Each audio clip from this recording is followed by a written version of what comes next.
자, EV, 전기차 리튬 배터리 충전에 대해서 간단히 알아보도록 하겠습니다. 굉장히 복잡하게들 생각하시는데 그렇지 않습니다. 일단 이제 80% 용량까지는 금방 충전이 됩니다. 그때 이제 셀당 전압이 이제 전기 많이 빠져나가면은 한 3.7V까지 떨어지고요. 이게 이제 거의 80%까지 용량 충전을 하게 되면 이제 전압이 4.2V까지 올라옵니다. 100% 충전 다 된 건 아니죠. 80%까지죠. 근데 전압은 더 이상 올라가지 않습니다. 그래서 이제 충전기를 꺼야겠죠. 그죠? 근데 전압을 더 걸어봐야 이제 더 올라오질 않으니까 이제 그 이유는 거의 뭐, 셀 수가 100개 가량 되지 않습니까? 그죠? 그러면 이제 아무리 그 첨단 기술로 균일하게 만들어 놔도 직결 연결해서 충전해 보게 되면은 각 셀별로 충전 전압이 들쭉날쭉입니다.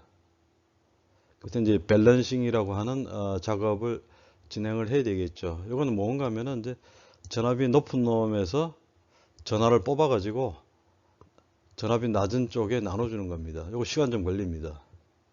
그래서 아무리 지금 급속 충전 기술이 발전했다고 해도 30분씩 걸리는 게 이놈의 그 밸런싱 때문에 그런 거죠. 그래서 이제 거의 이제 100개 중에 100개의 뭐 셀 중에서 특정 셀의 전압이 뭐 지나치게 낮다. 뭐 이런 것도 한두 개 나옵니다.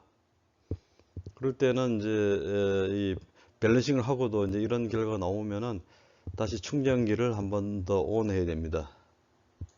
그래서 이 마지막 단계에서 어떤 식으로 충전을 하는가 살펴보면은 듀티성 충전을 합니다.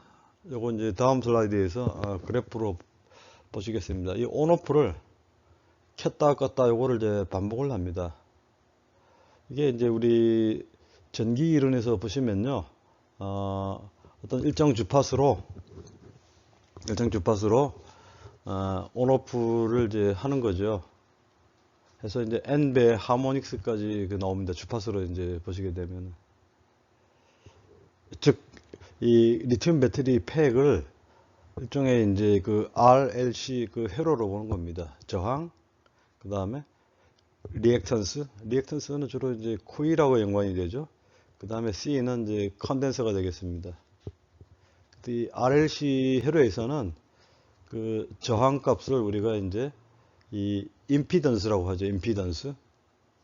직류에서의 어떤 저항값 R, 그 다음에 리액턴스 어떤 코일, 물리적인 이제 코일 특성을 갖고 있다. 그러면 L 값이 있죠. 그 다음에 컨덴서적인 특성이 있다. 그러면 이제 C 값을 가지는 겁니다. 이거를 다 합쳐서 우리가 이제 임피던스라고 하죠. 그 다음에 이제 최종 충전 후에 충전을 다 했어요. 그죠? 최종 충전 후에 뭐 충전기를 이제 오프를 합니다. 근데 이제 전기차 오래 쓰다 보게 되면은 우리 핸드폰에서처럼 그 분명히 충전 다 했는데 그 셀에 그 내부장이 많이 생겨 있습니다. 뭐 속에 이제 화학적인 변형이 일어났으니까 뭐 당연한 거죠. 내부장. 해서 이제 순간적으로 전압이 뚝 하고 좀 떨어져 버립니다. 예전 아마 한 5년, 한 10년 전 핸드폰 같으면은 그 한 2년 쓰고 나면은 그 핸드폰 배터리 새로 충전해서 사용할 때 그냥 뭐 1시간 쓰고 나면은 이제 뜨거워지면서 그죠? 전기 다 빠져나가죠. 그죠? 뭐 이런 현상이 이제 발생한다는 거죠. 자, 방금 설명드린 것을 그래프로 한번 살펴보도록 하겠습니다. BMS에 의한 충전지요. 배터리 매니지먼트 시스템 안에 이 컴퓨터가 들어 있겠죠. 마이크로 컨트롤러. 여기에서 이제 전압을 모니터링하고 여러 가지 제어 기능을 수행을 합니다. 자, 이 배터리 충전을 이렇게 이제 긴 바로 한번 나타내 봤는데요. 처음에 한 80%까지는 이렇게 이제 이 과정은 그 뭐 4.2V 셀별로 4.2V니까 전체 뭐 100개면은 한 420V 걸어주고 전류를 이제 허용해 주게 되면은 쭉 전압이 올라옵니다. 이런 식으로 전압이 뭐 이제는 뭐 별 제어할 것도 없어요. 이렇게 해서 이제 어느 정도 올라옵니다. 이렇게 이제 올라온 상태인데 문제는 셀별로 편차가 너무 심하다는 겁니다. 그래서 일단은 이제 이 BMS를 턴 오프 일단 잠깐 끕니다. 끈 상태에서 이 밸런싱 작업을 추진해야죠. 밸런싱. 이 밸런싱 작업을 추진합니다. 셀 간에 이제 키재기 하라는 거죠. 그래서 이걸 하다 보면은 이제 전체 전압이 좀 떨어져요. 좀 떨어집니다. 하고 이제 어느 정도 키재기는 어느 정도 돼서 편차가 좀 줄어들었어요. 그 다음에 마지막으로 이런 식입니다. 이 전압을 걸었다가 껐다가 이 듀티형이라고 하죠. 이런 거를 다가 해서 이제 요 한 주기로 볼 때 뭐 몇 프로로 하느냐 뭐 이런 걸로 따지죠. 이걸 이제 PWM이라고 합니다. P 이건 이제 전기전자에서 많이 쓰죠. 그죠? PWM 제어 기법. 그래서 그 한 주기 동안 그 온하는 요 면적이 중요하죠. 이제 몇 프로냐. 그래서 이걸 하게 되면은 이제 그 전압의 어떤 이제 전체 팩 전압이 뭐 좀씩 해서 뭐 이렇게 되는데 그 뭐 오래 쓴 거면은 이제 좀 성능에 좀 문제가 있겠죠. 그죠? 그러니까 이까지 하고 끝을 냈어요. 그 다음에 이제 이거 빼고 충전기 이제 떼내고 그때 전압을 재보면은 이만큼 이제 뚝 떨어지죠. 이렇게 뭐 용량도 줄어 있고 전압도 이제 좀 떨어집니다. 왜 그런가 하면 이제 오래 쓰게 되면은 속에서 어떤 화학 물질들이 이제 그 누적이 돼 가지고 내부 저항이 생길 수밖에 없겠죠. 그죠? 내부 저항. 그래서 이게 이제 내부 저항에 의한 이제 전압 강화가 생깁니다. 물론 이제 용량도 이제 조금씩 감퇴가 돼요. 저 리튬 배터리 팩 내부 저항을 이제 측정하는 회로 어떤 원리에 대해서 간단히 설명해 드리겠습니다. 그래서 이제 이 원리는 뭐 최근에 나온 건 아니고요. 그 리튬 배터리 팩은 이제 2000년 이후로 이제 많이 사용이 되잖아요. 그죠? 근데 이 원리는 그 이전부터 그 IEEE에 어떤 규정이 되어 있습니다. 배터리 팩의 임피던스 측정법 해가지고 이제 오래된 기법이죠. 그래서 이제 이 리튬 배터리 팩을 이 전기하는 분들은 이제 RLC 회로로 간주를 합니다. RLC 회로. 또 이제 저항, 그 다음에 코일, 그 다음에 콘덴서 뭐 이런 걸로 이루어진 이제 그 회로로 교류 회로로 이제 관주한다는 거죠. 그래서 이제 그 내부 저항이라고 하는 거는 이제 크게 세 가지입니다. 일단 요 이제 저항 R 값에 의한 이제 증류 저항일 수 있고요. 그 다음에 어떤 코일이 뭐 실제 코일이 있는 건 아닌데 어떤 이제 코일적인 역할을 하는 그 성분들이 들어가 있으면 이제 리액턴스 값을 줍니다. 그 다음에 이제 콘덴서성, 전하를 저장하는 이제 콘덴서 성격을 많이 갖고 있으면은 캐패시턴스 값을 이제 주게 되죠. 요 세 개를 그 어떤 위상값을 고려해서 합성한 이제 저항값이 그 저항값을 우리가 이제 임피던스다 이렇게 얘기합니다. 임피던스. 요 이 결과를 측정기로 우리가 이제 측정을 하는 겁니다. 이제 뭐 회로를 연구하는 건 아니고요. 자, RLC 회로의 특성은 충전 주파수 영향을 이제 강하게 받는다. 그 앞 슬라이드에서 우리가 그 충전 끝부분에서 그 듀티성 온오프 이런 충전을 시행을 했죠. 그죠? 그때 그 이 듀티에 몇 퍼센트 듀티를 쓰느냐 뭐 요 영향을 강하게 받는다. 고 알아두시면 되겠습니다. 그 다음에 이제 이건 관행인 것 같아요.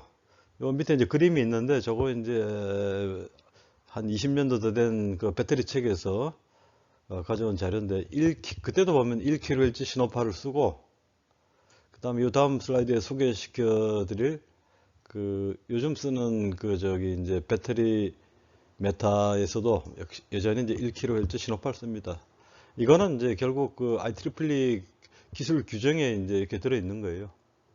그래서 이제 배터리 전극으로 입력해서 반응을 관찰한다. 여기 보시면은 자 고감도 전압계, 그 전압계가 설치되어 있으니까 이제 배터리 전압을 알 수가 있겠죠, 그죠? 그 다음에 여기에 이제 상당히 큰 값에 전지 내부 저항 임피던스에 비해서 충분히 큰 값의 콘덴서를 이제 매달아 둔다. 그러면 이제 직접 직류 전류가 이제 흐르지는 못하고 어떤 교류석 전류가 왔다 갔다 하겠죠, 그죠? 그럼 여기서 이제 정전류 출력에 이거 파워 서플라이거든요. 정전류 출력에 오디오 제너레이터 1kHz죠, 그죠? 그 다음에 전류는 한 10mA 정도. 이런 신호를 이렇게 교류 신호죠. 이렇게 보내게 되면은 이 콘덴서를 중심으로 해서 이 배터리에 뭐 이렇게 흘렀다 저렇게 흘렀다 그런 저기 이제 상황이 일어나는 거죠. 하면서 여기 임피던스를 이 배터리의 임피던스를 측정해 낼 수가 있는 것입니다. 자, 이 배터리 임피던스 측정 그 메타입니다. 여기 지금 화면에서 보는 사이즈보다 조금 큽니다. 한 이 정도. 여기 사진이니까 좀 작게 보이는데 이거보다는 좀 큽니다. 그 다음에 왼쪽에 이제 이게 프루브죠, 그죠? 프루브. 이게 이제 탐침인데 여기 이제 두 개가 있는데 여기 길이가 한 15cm 정도 돼요.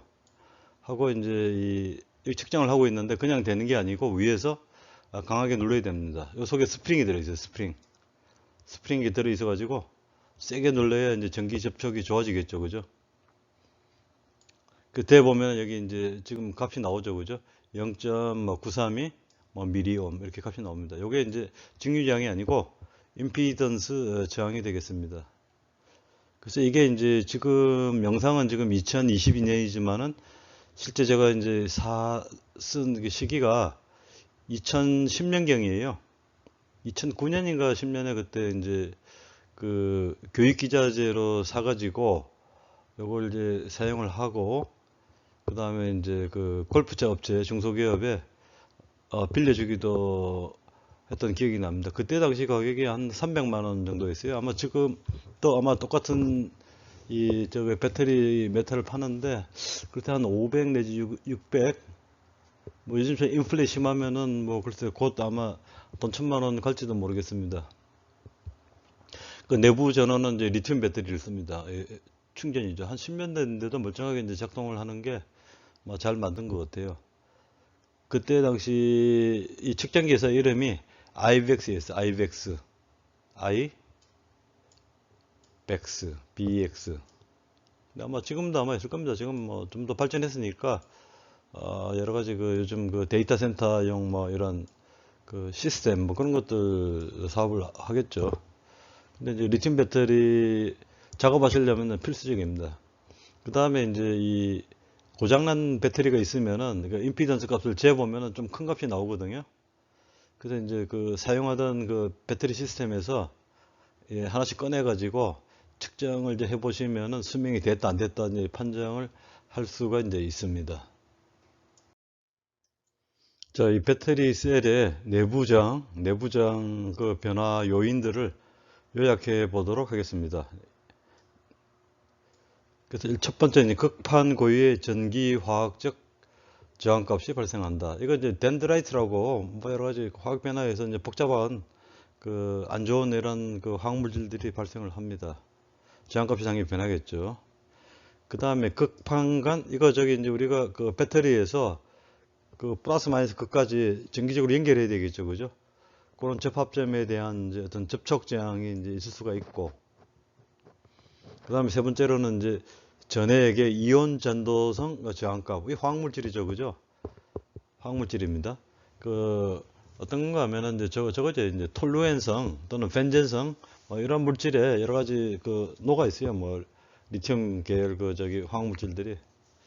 그래서 이제 이 저항값이 뭐 측정 주파수에 따라도 이제 변화를 합니다. 근데 우리가 이제 측정기에서 주로 보면 이제 1kHz를 주로 쓰죠, 그죠? 1kHz, 1kHz를 주로 이제 쓰고 있습니다.